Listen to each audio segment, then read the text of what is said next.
तीन बार हमारी रजाई किसी ने खींची, ये शब्द हैं उर्मिला सनावर राठौर के, जिनका कहना है कि अंकिता भंडारी केस में बड़े खुलासों के बाद अब उनकी जिंदगी डर के साए में है। सवाल यह कि आखिर ऐसा क्यों है जिससे दिल्ली से देहरादून तक हलचल मचाने वाली उर्मिला सनावर आज खुद को असुरक्षित महसूस कर रही हैं। क्या यह महज संयोग है या किसी दबाव की आहट? इस रिपोर्ट के जरिए मैं आपको बताऊंगा पूरी खबर, पूरी कहानी। दगड़ियों नमस्कार, पहला मैं पंकज रौतेला, आप देख रहे हैं उत्तराखंड न्यूज। जी हां दोस्तों, उत्तराखंड में अंकिता भंडारी कांड पर एक नए खुलासे के साथ राजनीतिक भूचाल लाने वाली एक्ट्रेस उर्मिला सनावर बीमार हो गई। उनका एक वीडियो सोशल मीडिया पर वायरल हो रहा है जिसमें वह खुद को डर के साए में जीने की बात कहती नजर आ रही है। दरअसल अंकिता भंडारी कांड में कथित वीआईपी का नाम और उस नाम के उजागर होने को लेकर सनसनीखेज चीजें सामने लाने पर सनसनी मचाने वाली उर्मिला सनावर की फोन की जांच अब होनी है। इसके लिए उन्हें अपना फोन पुलिस के पास जमा करना है, कोर्ट में उस फोन की पेशी होनी है। हालांकि इससे पहले वो बीमार हो गई। दोगड़ियों, सोमवार रात से बीमार होने के कारण होटल के कमरे में ही उन्होंने अपना इलाज कराया। अब उनके वायरल वीडियो की चर्चा हो रही है।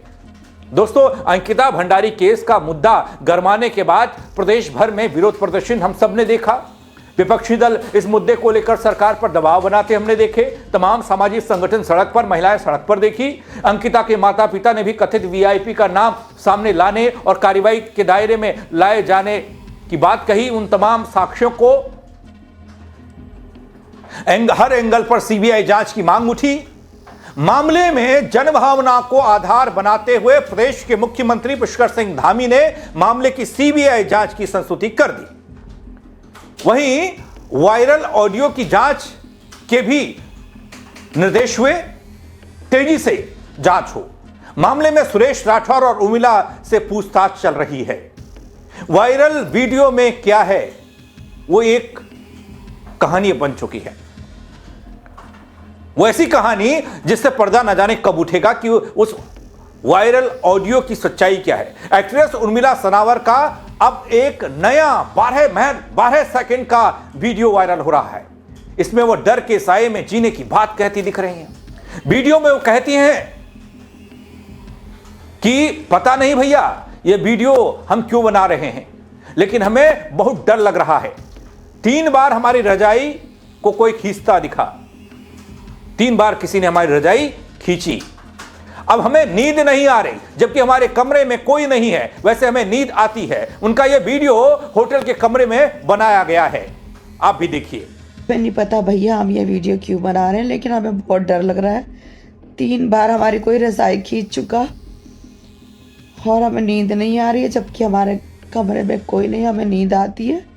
दोस्तों, यहां बता दूं कि अंकिता भंडारी हत्याकांड में सोशल मीडिया पर हड़कंप मचाने वाली ये महिला उर्मिला सनावर सोमवार रात को बीमार हुई। मंगलवार को उर्मिला ने खुद सोशल मीडिया पर होटल के कमरे में इलाज की फोटो को शेयर किया, जिसमें एक महानुभाव इतनी जल्दी में है कि वो इलाज कर रहे हैं, उनका बीपी नाप रहे हैं, उन्हें इंजेक्शन दे रहे हैं, क्या कर रहे हैं, लेकिन वो हेलमेट पहने हुए हैं। वो फोटो काफी चर्चा में रही।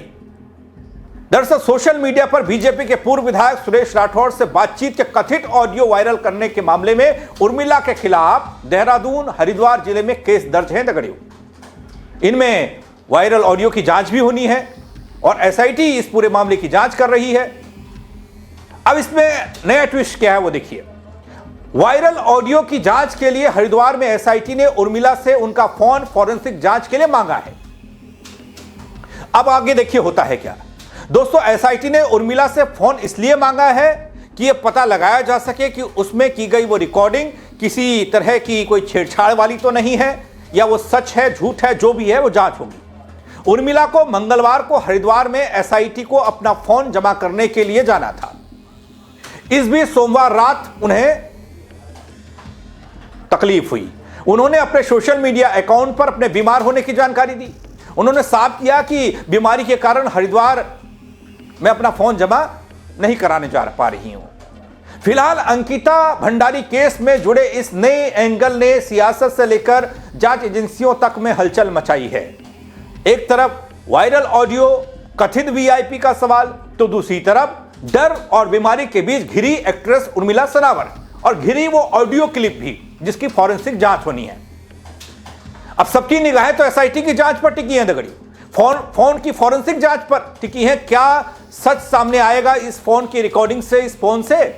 उर्मिला कब जांच में शामिल होंगी? क्या उर्मिला का बीमार होना इत्तेफाक है, सहयोग है, या फिर कोई चाल है? क्योंकि दगड़ियों अब तक इस पूरे मामले से पूरी तरीके से पर्दा हटा नहीं है। रह रहकर कुछ ना कुछ पेच फंसता दिख ही रहा है, जहां पूरा प्रदेश ये देख रहा है, ये चाहता है कि जल्द से जल्द अंकिता केस में नए तथ्यों की जांच हो, उनकी पड़ताल हो, चाहे वो एसआईटी खुलासा करे, चाहे वो सीबीआई खुलासा करे, अंकिता को न्याय मिले और प्रदेश की जनता को तसल्ली हो। लेकिन उससे इतर अलग अलग तरह की चीजें बुनी जा रही हैं, या अलग अलग तरह की तस्वीरें या वीडियो सामने आ रहे हैं। उर्मिला सनावर को ही ले लीजिए दोस्तों। उर्मिला सनावर वो कड़ी इस केस की अब बन चुकी है जिसके बिना कुछ भी आगे नहीं हो सकता, क्योंकि लगभग 4 साल बाद, अंकिता हत्याकांड के 4 साल बाद, उर्मिला सनावर ही वो शख्सियत हैं जो अंकिता केस में वीआईपी वाले प्रकरण को सामने लाती हैं और पूरे प्रदेश भर में भूचाल, सियासी, सामाजिक, तमाम संगठन सड़क पर, महिलाएं सड़क पर, न्याय की वो मांग, पहाड़ में मशाल जुलूस, मैदान में मार्च, रैलियां, ये सब कुछ देखा प्रदेश ने। और जन दबाव में सरकार ने एक फैसला भी लिया अंकिता के माता पिता से बात करने के बाद कि सीबीआई जांच हो। एक तो सीबीआई जांच में सिटिंग जज की निगरानी में जांच को लेकर अभी भी मामला थमा नहीं है। दूसरा, जो नई एफआईआर दर्ज हुई है उसमें अनिल जोशी जी पर्यावरणविद पद्मश्री हैं, जिन्होंने एफआईआर दर्ज की है। अब इसमें यह कह रहे हैं कि तीसरा पक्ष, ये तीसरे कौन, ये होते कौन है एफआईआर दर्ज करने वाले? कई कोर्ट ने पूछ लिया, हु आर यू, आपका क्या लेना देना है इससे? और दगड़ियों झोल क्या है ना एफआईआर में, कहीं रही सही, किसी ने कहा ये हो रहा, इस तरह की बातें उस एप्लीकेशन में लिखी गई हैं जिसमें एफआईआर दर्ज करने के लिए कहा गया। आपको यकीन नहीं आएगा, आप उसको पढ़ेंगे तो आपको पता चलेगा कि मैंने देखा इसमें नया प्रकरण शुरू हुआ है, इससे माहौल खराब हो रहा है, इसलिए ये माहौल खराब नहीं होना चाहिए, इस पर एफआईआर दर्ज होनी चाहिए। ऐसा कुछ कहीं सही बातों पर यह केस दर्ज हो गया, एफआईआर दर्ज हो गई। उस पर हंगामा अभी थमा नहीं है। सब लोग कह रहे हैं कि अंकिता के माता पिता या उनके पक्षकार या उनके सलाहकार, कानूनी सलाहकार इस मामले में वादी बने तो आसानी होगी इस लड़ाई को लड़ने में। लेकिन उससे इतर अनिल जोशी की एंट्री ने हंगामा खड़ा किया। 2 एंगल हो गए। तीसरे रही बात उर्मिला सनावर की। उर्मिला सनावर, सुरेश राठौर दोनों एसआईटी के सवालों का सामना कर रहे हैं, लेकिन उर्मिला सनावर को लेकर कई तरह की चीजें सामने आई, क्योंकि उर्मिला सनावर को जब पूरी एसआईटी या पुलिस खोज रही थी तब मिली नहीं। वो खुद वापस पहुंची देहरादून, और जिसके संरक्षण में पहुंची वो दर्शन भारती, तथाकथित हिंदू नेता। दर्शन भारती कहते हैं उर्मिला जेल जाएंगी, यानी कि ऑडियो में क्या है? ऑडियो में कुछ नहीं है बल। लेकिन उन सब से इतर जब ऑडियो को लेकर फोन को फॉरेंसिक जांच के लिए भेजा जाना था तब उर्मिला बीमार हो जाती हैं। और अब एक नई थोड़ी नई चीजें सामने आती है। उर्मिला कहती है कि रात में सो नहीं पा रही, कोई उनकी रजाई को 3-3 बार खींच रहा है। अब इसके पीछे की सच्चाई क्या है?